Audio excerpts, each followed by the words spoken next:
La honte, Monsieur le Président. Je suis désolée, mais c'est la honte. Voilà ce que j'avais à dire.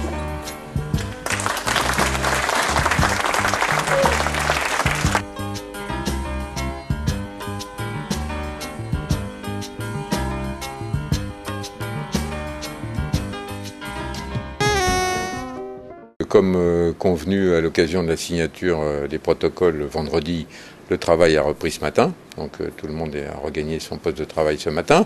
Et donc là, nous sommes justement en situation pour faire l'inventaire de la situation, faire le point sur tout ce qu'il y a à faire, commencer à organiser le travail.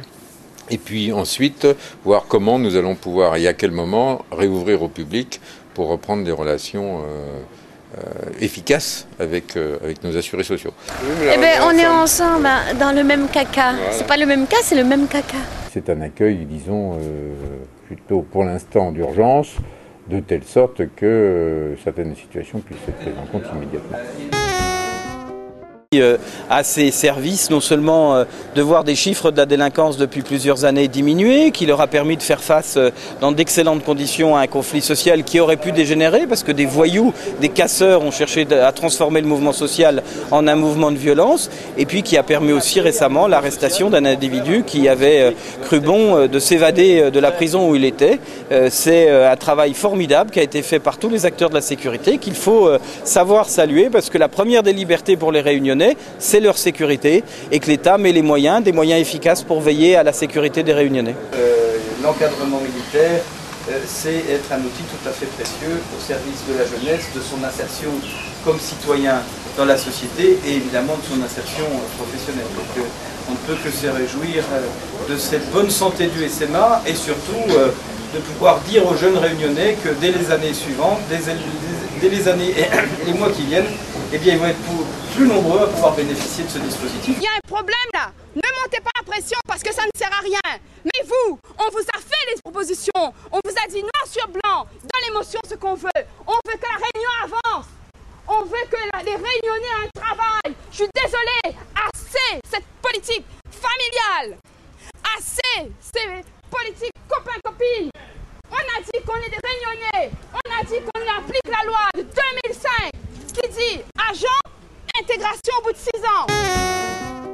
Simplement parce que l'État et en premier lieu le président de la République l'a souhaité depuis 2007 qu'il y ait une cérémonie de citoyenneté.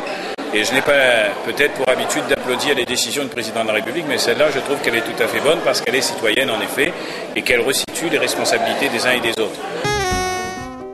C'est que les médias ne jouent pas le jeu, et vous avez été ce matin, les médias ont été fortement accusés par les présidents des États généraux, par les rapporteurs, de ne pas être à trouver de relais, alors que partout ailleurs en Outre-mer, il y a une mobilisation, il y a des antennes qui s'ouvrent, il y a des journaux qui ouvrent leurs colonnes. D'ailleurs, tous ceux qui ouvrent leurs colonnes et leurs ondes se vendent mieux. Donc je lance un appel au rédacteur en chef. Si vous voulez avoir plus d'auditeurs, de téléspectateurs et de lecteurs, peut-être qu'en organisant dans vos colonnes ce grand débat sur l'avenir de l'outre-mer, vous participerez aussi à jouer votre rôle citoyen. Je crois beaucoup que la force médiatique doit aussi prendre sa part. Et puis je suis venu aussi montrer que les États généraux, c'était pas ceux de l'État, c'était pas ceux du gouvernement, c'était pas ceux de l'UMP, c'était les États généraux des Réunionnais. Aujourd'hui, on a abordé surtout l'alimentaire, les grandes surfaces, tout le circuit de la grande distribution.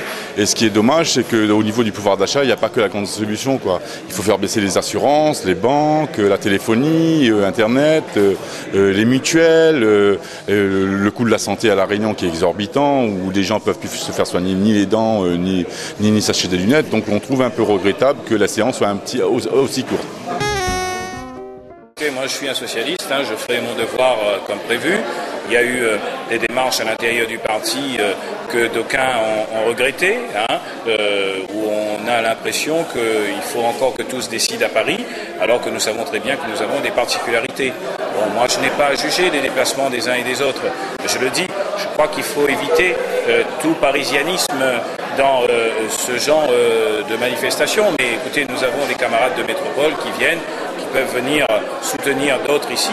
C'est peut-être de bon augure, à condition bien évidemment que leur soutien démontre qu'ils apportent véritablement quelque chose et qu'ils comprennent la situation de la Réunion.